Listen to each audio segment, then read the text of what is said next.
to see the stars. You would not want to block them off entirely from the universe. Besides, unless you've got gravity generators, you only use the equator of a Dyson shell anyway. You might as well just build the equator. That's the ring world. 93 million miles in radius, 600 million miles around, a million miles across just because I said so. You can fiddle with that number to your heart's content. And terraformed on the inside with walls at the edges so that the atmosphere can't escape. You don't actually need a roof. Molecules will escape over the rim walls, but too slowly to do you much damage within the next million years. I remember I had been writing Ringworld for some months, and I already had a contract from Betty Ballantyne. When it occurred to me, notice one thing about the Ringworld is you don't get tornadoes. You don't get tornadoes because it's not a spinning ball. Tornadoes are generated by the difference in spin velocity as you move north or south from the equator. You don't get tornadoes on the ring world unless you poke a hole in the ring world and air flows through. And then you get airflow from spinward and airflow from anti-spinward.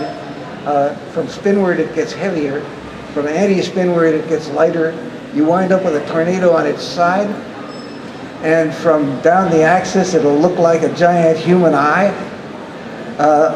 I remember coming up with that notion during a literary conference in Madeira Beach, hosted by Damon and Kate William Knight.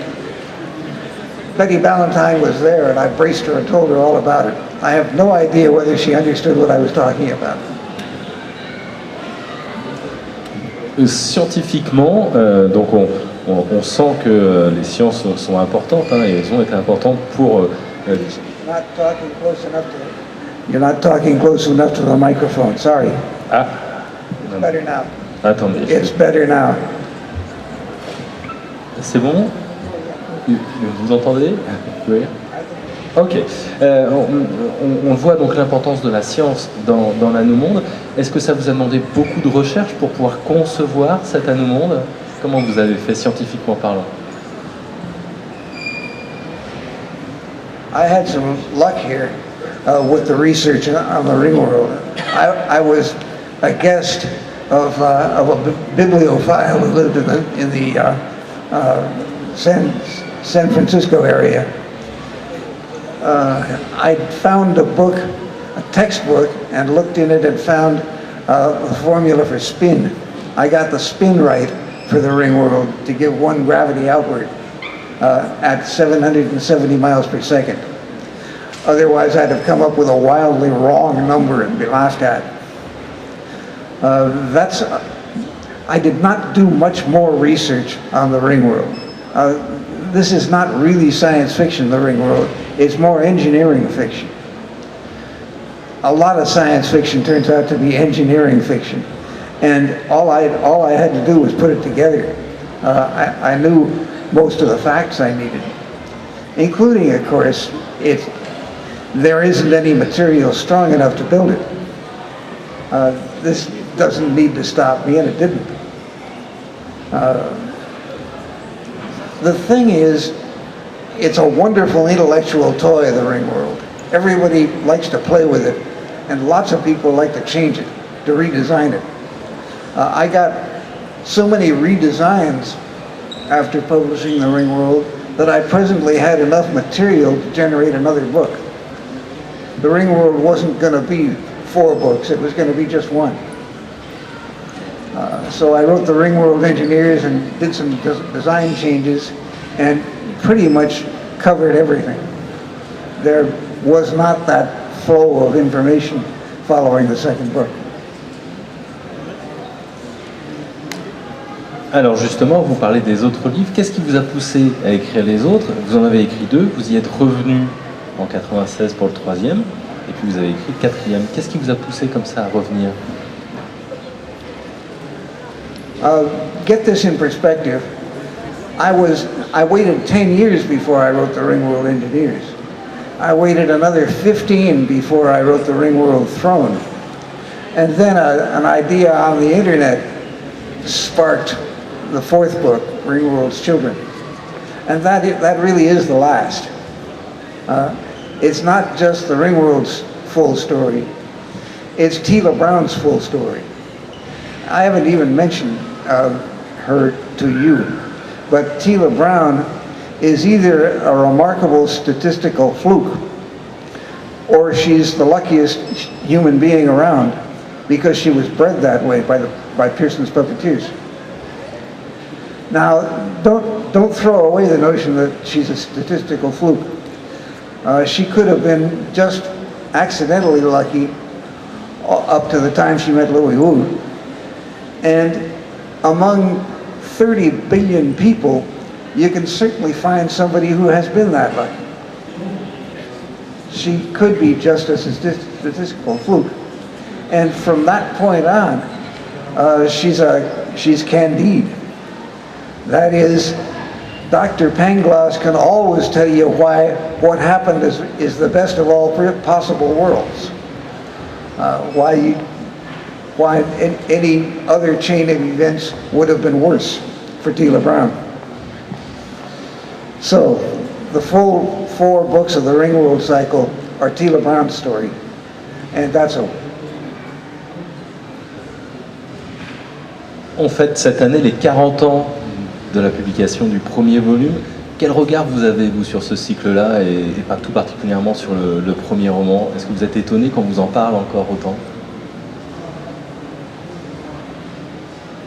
I'm not surprised that people love the Ringworld. I love it myself. I love the ideas. I love the way it worked out. I do wish to see the same attention paid to the Integral Trees, because the Integral Trees is a better science fiction novel. The ideas are more likely. You don't need unreasonable strong materials. You don't need faster than light travel. I recommend the Integral Trees if you're a mathematician, okay? Or if you like mathematics at all. Or if you like astronomy. À l'époque, en 73, vous disiez « J'aime que la science soit mise en valeur par la science-fiction ». Est-ce que c'est toujours votre avis aujourd'hui?